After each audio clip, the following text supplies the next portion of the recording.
Hello everyone, welcome to Basic Electronics Tutorials. In this video, I'm going to discuss on the voltage divider bias configuration. Please note, in my previous video, I have discussed about the BJT DC load line analysis using the fixed bias or base bias configuration.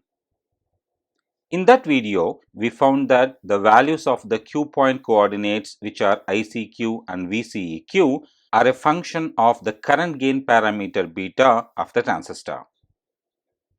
It should be noted that the value of beta is temperature sensitive.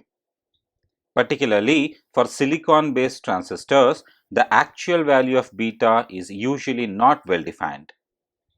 Therefore, it would be desirable to develop a bias circuit that is less dependent on or completely independent of the transistor's current gain beta. The voltage divider bias configuration is such a network and is shown in figure 1 here. One of the biggest advantages of the voltage divider bias is that it is insensitive to changes in the current gain parameter beta. Further, if the circuit parameters are properly chosen, the resulting values of the Q point coordinates, which are ICQ and VCEQ, can be made completely independent of beta. Let us recall that a Q point is defined by a fixed value of ICQ and VCEQ. This is shown in figure 2 here. So, the coordinates of the Q point are ICQ and VCEQ. It should be noted that the value of IBQ will change if the value of beta is changed. Let us now understand how this happens. We know that the collector current is related to the base current by the formula IC equals beta IB. As I said, at the Q point, the value of IC is fixed. Therefore, if the value of beta changes, to compensate for this equation, the value of IB should also change. However, as already said, the operating point on the characteristic curves defined by ICQ and VCEQ can remain fixed if the proper circuit parameters are employed in the construction of the circuit. Coming back to the figure 1, which is the circuit diagram for the voltage divider bias configuration, let us now apply DC analysis to this network. Since a capacitor blocks DC, we can now neglect capacitors C1 and C2 from the DC analysis.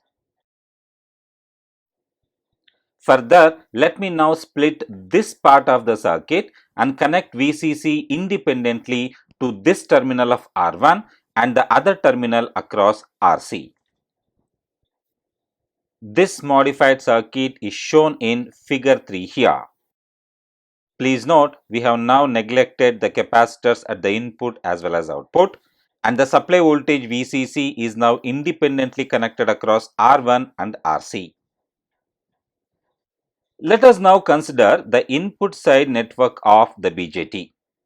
This is made up of the supply voltage VCC, resistor R1, resistor R2. Please note, the supply voltage VCC is connected to one end of the resistor R1 and the other end is grounded. Therefore, I can now modify this input side of the network as shown in figure 4 here. Please note, I have connected the supply voltage VCC across one end of the resistor R1 and the other end is now connected to ground. The important thing to note about this modified circuit as shown in figure 4 here is that the resistors R1 and R2 are now parallel to each other in the redrawn circuit. Let us now apply the Thevenin's principle and find the value of the Thevenin equivalent resistance RTh and the Thevenin equivalent voltage ETH. I am going to start by finding the Thevenin equivalent resistance RTh first. To find the Thevenin equivalent resistance RTH, replace the voltage source VCC by a short circuit as shown in figure 5 here. Please note, I have modified the figure 4 by replacing VCC by a short circuit as shown in figure 5. Note that, as already said, the resistances R1 and R2 are parallel to each other, and therefore the inverse of the equivalent resistance is simply the algebraic sum of the inverses of the individual resistances. Therefore, the Thevenin equivalent resistance RTH is simply given by R1 parallel to R2, which is equal to R1 R2 divided by R1 plus R2. Let me now continue and find the Thevenin equivalent voltage ETH. To find the Thevenin equivalent voltage ETH, we need to simply replace the voltage source back into the circuit and calculate the open circuit Thevenin voltage across the resistor R2. Please note, ETH is measured here, which is across the resistor R2. Since the resistors R1 and R2 are parallel to each other, applying the voltage divider rule, we will get the Thevenin equivalent voltage ETH has voltage across R2 equals R2 divided by R1 plus R2 multiplied by VCC. Now that we have found both the Thevenin equivalent resistance as well as the Thevenin equivalent voltage, let us now draw the Thevenin equivalent circuit for the input network of the BJT. This is shown in figure 7 here.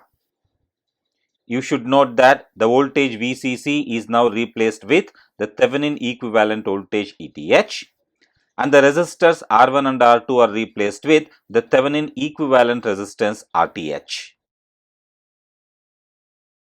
Let me now find the equations for the different circuit parameters for this Thevenin equivalent circuit. I am going to start the analysis by first finding the base bias current IBQ. To find the base bias current IBQ, you have to apply the Kirchhoff's voltage law to the input network, which includes ETH, RTH, VBE and RE. So the equation would be ETH minus of IB into RTH minus of VBE minus IE into RE. This is equal to 0. I have given the same equation here, which is equation 3. Let us now recall that the emitter current is expressed in terms of the base current IB as IE equals beta plus 1 into IB. Let us now substitute IE as 1 plus beta into IB into equation 3 and solve for the base current IB. I have rewritten equation 3 once again here, and in the next step, in place of IE, I have written 1 plus beta into IB.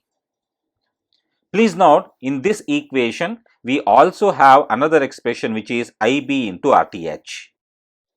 So let us now put these two factors together. So I have written IB into RTH and 1 plus beta into IB RE together. In the next step, I have taken IB as common here. So that leaves us with RTH. Then this should be plus. Please make a change here. Then we have 1 plus beta into RE. In the next step here, I have taken the complete expression for IB to the RHS.